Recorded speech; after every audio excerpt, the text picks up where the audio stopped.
I think you've got to get past the concept of customer service. That's almost a given. If you are not meeting the basic customer need, i.e. customer service, then you probably don't have much of a future.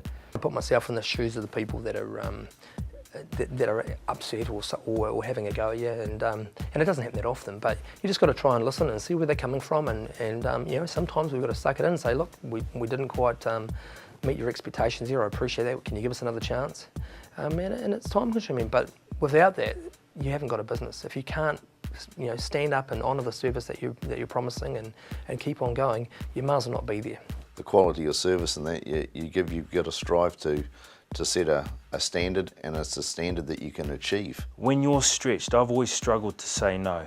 I've always said yes, and sometimes that's been my downfall, saying yes to too many situations.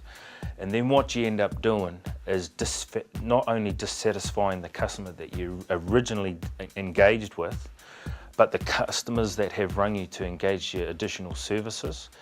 Now you got 3 people that you're going to piss off. Tell it the way it is, you know, you've got to be straight up honest, you've got to know what you're talking about, and that soon betrays from the person that you are.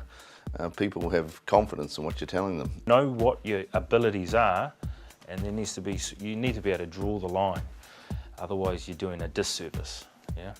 I think the best thing we ever did perhaps was hiring an office person 25 years ago. And I think that was something. We started doing business on a business basis on a business day. Once we did that, and people could ring us every day and they'd get the phone answered live and they knew what we were about, that was the catalyst to keep going.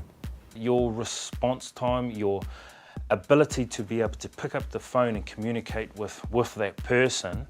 Fine, if you can't make it there, you might be too busy or whatever, but you must be able to at least give them a name that they can go on to.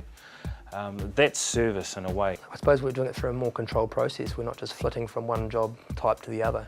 You know, the people that work for me, I have service plumbers who do service work, I have contract plumbers who do contract work, and it's all about networks and relationships. If you can build those networks and relationships with people, you know, and understand what they're doing and what their business is going through, then you're better informed to look at where you're going. The word I would start to use would be around engagement, and you actually have to connect with your customers, so you no longer have a purely casual, professional organisation. You need to get close enough so that you understand what their needs are, what's important to them.